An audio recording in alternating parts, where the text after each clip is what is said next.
Avec des confrères autour de moi, Alphonse Mara du groupe Adafo Média, Mamadou Moussa Diallo du site Info Réel, Saliou Touré de la radio Soleil FM et Khalil Kamara, DP du site Kalenos et journaliste à la radio Nostalgie. Alphonse Mara, je me tourne vers vous. Une question reste désormais posée. Est-ce que Charles Wright pourra relever le défi d'organisation du procès des massacres du 28 septembre? En tout cas, le Conseil des ministres, à travers le président, voudrait que ce procès soit désormais tenu. Quel défi pour l'ancien procureur près de la cour d'appel de Conakry? Et le micro. Finalement, c'est le premier chantier que le ministre Charles a sur sa table. En dépit des... Et Charles est tenace, hein? Charles, c'est très surtout, coriace d'ailleurs. c'est surtout son audace qu'on retient. Charles, sa nomination au poste de ministre n'a pas surpris. Ce qu'il faut savoir, c'est qu'il était parmi les premiers proposés dans l'équipe gouvernementale de Mohamed Beavogui. La première équipe qui devait être constituée, Charles était proposé. Mais l'affaire Sidi Suleiman avait donné un carton jaune à son dossier, ce qui lui a valu son retrait de la liste. Donc, il était dans les tuyaux depuis. Il était dans les tuyaux Merci depuis. pour l'information, Alphonse. Donc, Charles Wright est désormais ministre de la Justice et son premier chantier que le président lui recommande de suivre, c'est le procès du 28 septembre. Est-ce qu'on en a les moyens? C'est la première interrogation qu'il faut avoir. On pourrait dire oui. Il y a un édifice qui est en train d'être construit à cet effet à Conakry pour abriter le procès du 28 septembre. J'aimerais bien pouvoir voir à quel niveau se trouve le chantier et qu'est-ce qui va être fait pour accélérer la finition de l'infrastructure. Mais de l'autre côté, est-ce que la Guinée dispose aujourd'hui des moyens logistiques et financiers pour tenir ce procès? Parce que procès du 28 septembre, c'est transport judiciaire, c'est battage médiatique, c'est le coût de déplacement des avocats. Les tâches étaient reparties. En fait, et les partenaires avaient assuré quand même leur part. Et la garantie était là. Et c'est ça l'interrogation. Est-ce que ces partenaires qui, sous un gouvernement légalement constitué, par rapport à une transition, qu'est-ce qui va être fait? Est-ce que cette carte-là, de rétablissement de la justice, permettra à ces partenaires de mettre la main à la poche pour financer le procès? C'est cette interrogation qui demeure. Et tout dépendra du management quand même de Charles Wright. Le procès est attendu de tous, pas que des Guinéens, mais surtout de la communauté internationale. Parce que ce dossier, si la Guinée ne parvient pas à le traiter, sera transmis devant la CPI. Ce qui va jeter un véritable discrédit sur la justice guinéenne, qui, quand même, jusqu'à aujourd'hui, juge être compétent pour traiter du dossier du 28 septembre. Mais l'autre interrogation que moi j'ai, c'est quel est le rapport avec le retour récent de Dadis? Vous ne l'avez pas remarqué certainement, mais Dadis était en séjour. Je ne sais pas s'il est reparti, mais il est venu dans un séjour très silencieux en Guinée récemment. Très discret. Il a fait une entrée très discrète sur le territoire national récemment. Je crois qu'il est là ou bien il est reparti. C'est l'interrogation que je ne sais pas s'il est encore là où il est reparti. Mais quand il est venu, son retour avec Sekouba Konaté, il avait annoncé sa volonté de se mettre à disposition de la justice et qu'il ne pour la manifestation de la vérité. Donc, est-ce qu'aujourd'hui, le retour de Dadis, Toumba est vivant, tous les acteurs quand même majeurs impliqués dans le dossier du 28 septembre sont encore là. Alpha Condé à l'exception de quelques-uns quand même. Général Toto, oui. Voilà, Général Toto est décédé, voilà. Jean-Marie Doré et qui... Voilà, quelques-uns à l'exception près, oui. Mais les autres quand même sont encore là. Y compris les organisateurs. Alpha Condé est là, Cellou Dalé est là, Sidia est là, quel autre? Donc aujourd'hui tous les acteurs sont réunis. Est-ce qu'on aura les moyens financiers de démarrer ce procès? La question demeure. Et l'autre interrogation, la dernière que moi je me suis posée, c'est qu'est-ce qui va être fait des compensations qui ont été offertes à certains acteurs impliqués dans cette crise sans la tenue du procès? Parce que plusieurs acteurs politiques qui étaient organisateurs de la manifestation d'alors ont reçu une certaine somme. Une enveloppe en tout cas. Venant du gouvernement. Pourquoi pas ça peut être des cadeaux? On ne fait pas de cadeaux dans le cadre judiciaire. C'est bien ça le problème. Voilà. C'est bien ça le problème. Est-ce que cette compensation financière qui avait été offerte à ces gens-là n'entachera pas la tenue du procès? Parce qu'on ne dédommage normalement que quand c'est à l'issue d'un verdict qui fixe le montant et les modalités. Mais ces gens-là ont reçu de l'argent. Est-ce qu'aujourd'hui, l'argent qu'ils ont reçu, qu'on juge être une compensation pour avoir été victime, pour dommages causés par le 28 septembre, ne va pas entacher la crédibilité ou la tenue même du procès. C'était pour des services corporels. Nous savons que les messieurs dont vous parlez ont été blessés, évacués. Même leurs maisons ont été saccagées. Leur vie était en danger aussi. Leurs maisons même ont été saccagées à un moment donné.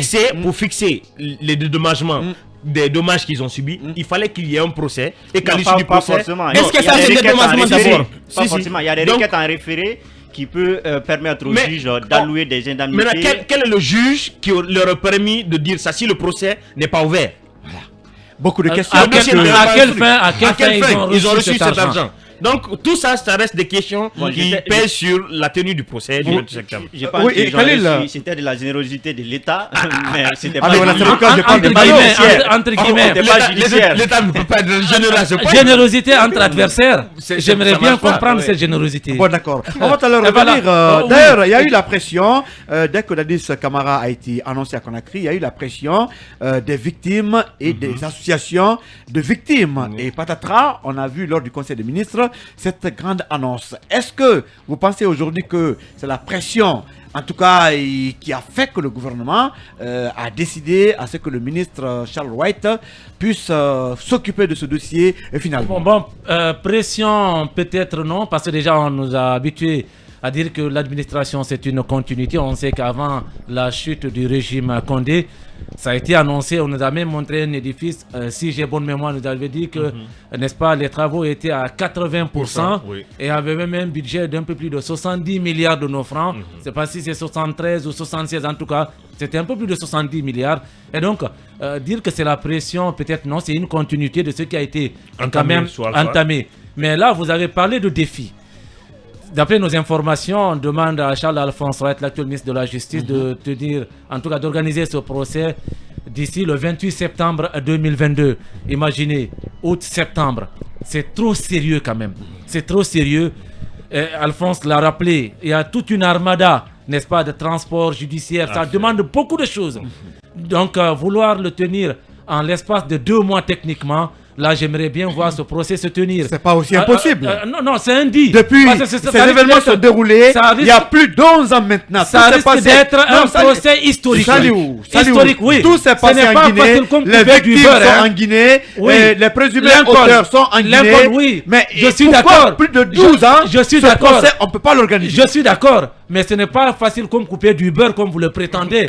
Il s'agit d'un procès historique où plus de 150 personnes, d'après nos informations, ont été tuées. Il y a eu des corps qui n'ont jusqu'à présent pas été retrouvés. Il y a eu des fosses communes dissimulées. Attention, ce n'est pas comme ça au pif que ça peut se tenir. Ce n'est pas un simple procès d'un conflit domanial ou d'un vol de téléphone ou de bétail. Mais rien n'est impossible avec la volonté politique. Ça, c'est un procès historique s'il venait à se tenir. Donc, le palais qui doit accueillir ce procès, on nous avait fait comme avant la chute du régime de Condé, c'était à 80%. N'est-ce pas? Qu'en est-il aujourd'hui? Quel est l'état d'avancement des travaux? Et le budget qui a été annoncé, c'est un peu plus de 70 milliards de nos francs. Il l'a dit, Alphonse l'a rappelé. Les partenaires étaient prêts à mettre la main à la poche pour accompagner, n'est-ce pas, la Guinée à pouvoir tenir ce procès sur son sol. Mais il l'a dit aussi, en établissant un parallèle entre un gouvernement démocratique. Ça n'a rien à voir. Non, c'est un dit. Non, attention. Lincoln. C'est un problème judiciaire. Attention, sous un régime démocratique un gouvernement de transition, la justice doit fonctionner. Avec une junte au pouvoir, attention. Sachons faire, n'est-ce pas, la part des choses. C'est assez important. Donc, et surtout les partenaires ont besoin d'une certaine assurance, d'une certaine, je ne dirais pas que les nouvelles autorités n'ont pas de crédit, parce que souvent des régimes issus d'un coup d'État, c'est pourquoi souvent la transition, on met la pression pour dire, ça vous le savez très bien. Faites vite pour quitter le pouvoir, vite pour quitter le pouvoir, parce que on sait pourquoi on met suffisamment de pression sur des régimes issus d'un putsch. Pourquoi? Parce qu'on estime que voilà, le crédit, n'est-ce pas, on peut le mettre entre guillemets. Donc ce procès, j'aimerais bien le voir se tenir en République de Guinée avec tout ce qu'il y a à organiser autour. Voilà. Ce ne sera pas mince. Alors Khalil, qui mieux pour organiser ce procès que le régime de la transition? Écoutez, Lincoln, c'est vrai, il n'y a pas mieux que la transition, le pouvoir de la transition pour organiser cette affaire de procès, mais il y a beaucoup d'éléments de préalable quand même. De préalable, comme était en train de le dire Alphonse. Il faut d'abord que ces préalables-là soient remplis. Maintenant, on peut faire face. Sinon, on risque d'aller vite en besogne, excusez-moi. Mais c'est pas de la mer à boire aussi. D'abord des équipements.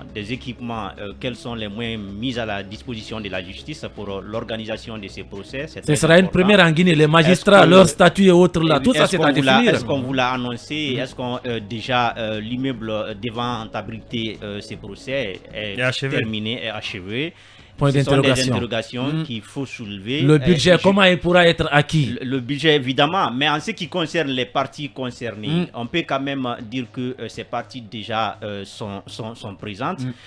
D'abord, on a fait appel, moi je le dis comme ça, à Moussa Dadis Camara, parce que pour moi, s'il est venu en Guinée, c'est parce que ça a un lien avec l'ouverture de ces procès. Très prochaine, oui. Parce que c'est quelqu'un qui est un élément clé de ces procès. Si Moussa Dadis a son absence, je pense d'ailleurs que le procès aura du mal à se tenir. C'est pourquoi sa présence est nécessaire. Mais il y a aussi d'autres qui sont en prison, qui ont passé des années et des années, qui ont d'ailleurs dépassé la durée légale de la détention. C'est le cas de Toumba, on se demande aujourd'hui. Et pourquoi jusque-là, Toumba est de ce côté? Malheureusement, il est incarcéré. Le cas de Toumba est différent. Toumba n'est plus pas du droit. Non. Il n'est pas que dans le cas du dossier du 26 septembre. Tentative d'assassinat sur la personne d'Adis Camara. Pour moi, c'est pas officiel. C'est pas officiel. Tentative d'assassinat sur la personne du chef de l'État. Quel que soit le crime commis, la détention provisoire a un délai. À partir de ce délai, maintenir une personne en détention provisoire, c'est illégal, c'est arbitraire. Donc le cas Toumba, ce n'est plus du droit. Si on veut parler de l'affaire de Toumba, on sort du cadre juridique, on en parle sur le plan politique. Donc Toumba Diakité reste encore en prison. Alors, ouvrir aujourd'hui ces procès, c'est faire appel à toutes ces parties. Et Dadis, il est là, j'étais en train de le dire. Mais de l'autre côté, ce qu'il faut aussi dire, quels sont le personnel de la justice, si je peux le dire comme ça, le statut de ces magistrats qui doivent... la compétence qu'il ne faut pas exclure, parce que ce n'est pas tout magistrat tout ça compte, qui peut n'est-ce pas, tenir tête dans ces procès. C'est pourquoi j'ai aimé, je sais que Charles Wright, c'est quelqu'un, on peut tout lui reprocher, il a quand même l'audace, il a cette vivacité, il a cette vivacité d'animer les magistrats pour l'organisation de ces procès. Et je pense aussi que sa nomination a un lien avec l'ouverture de ces procès historiques, parce que Lincoln, il faut le comprendre, le monde nous regarde. Si nous organisons ces procès et que ces procès réussissent, on peut désormais faire confiance à notre justice. C'est un point de départ pour la confiance envers le monde. Mais si nous traînons encore, parce que ce qu'il faut comprendre matériellement sur le plan juridique, textuellement, on peut dire aussi qu'il y a des textes valables pour l'ouverture de ces procès. C'est-à-dire que toutes les infractions qui peuvent être alléguées, qui peuvent être reprochées aux parties concernées, aux accusés ou aux principales mises en cause, il faut comprendre qu'il y a une loi qui peut s'appliquer. Mais pourquoi jusqu'à présent, c'était peut-être un manque de volonté de la part des anciens régimes, parce qu'ils sont venus, malheureusement, ça n'a pas été le cas du cas de M. Alpha Condé, qui avait déjà annoncé, comme l'autre était en train de le dire. Mais le CNRD, s'il est venu aujourd'hui, pour une volonté d'ouvrir, bon, je ne dirais pas afficher, c'est une volonté manifeste quand même, une volonté annoncée pour l'ouverture de ces procès. Moi, je ne peux que saluer cela, mais je crains encore une fois, parce que est-ce que le CNRD ne cherche pas aussi une manière de s'éterniser au pouvoir? Ce n'est pas à exclure, parce qu'il y a la durée de la transition et ils ont du mal.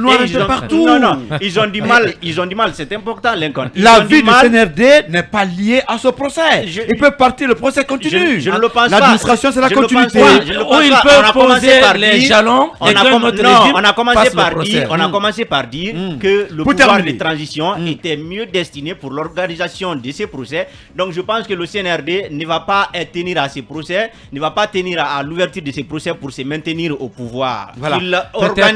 Qu'il organise, qu'il mette les bases en place, qu'il pose les jalons. Que le pouvoir, s'il faut, un autre pouvoir vient pour terminer. Merci Mamadou Moussa Diallo. C'est une annonce quand même qui réjouit à plus d'un titre les familles des victimes et aussi les différentes associations des victimes du massacre du 28 septembre. Bon, moi je ne pense pas que cela puisse réduire quand même les familles des victimes parce que ce n'est pas une première annonce. Ça a été annoncé par le passé, ça n'a jamais été le cas. Cette fois-ci encore, ça a été annoncé, on doit s'interroger. Des dates avaient même été annoncées sous l'ancien régime. Bien sûr, parlant de ce procès, je vous rappelle qu'en 2011, quand Alpha Condé voulait partir prendre la parole à l'Assemblée générale des Nations Unies pour la première fois en tant que président, il avait annoncé la tenue du procès avant la fin de l'année 2011. Parce que l'Assemblée se tient au mois de septembre.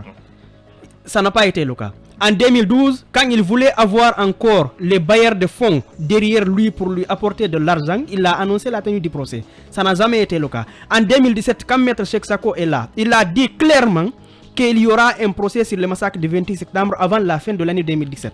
Moi, j'avais dit que Maître Cheikh Sako est tombé dans son propre piège parce qu'il s'en aura pas lié. Et ça n'a pas eu lieu.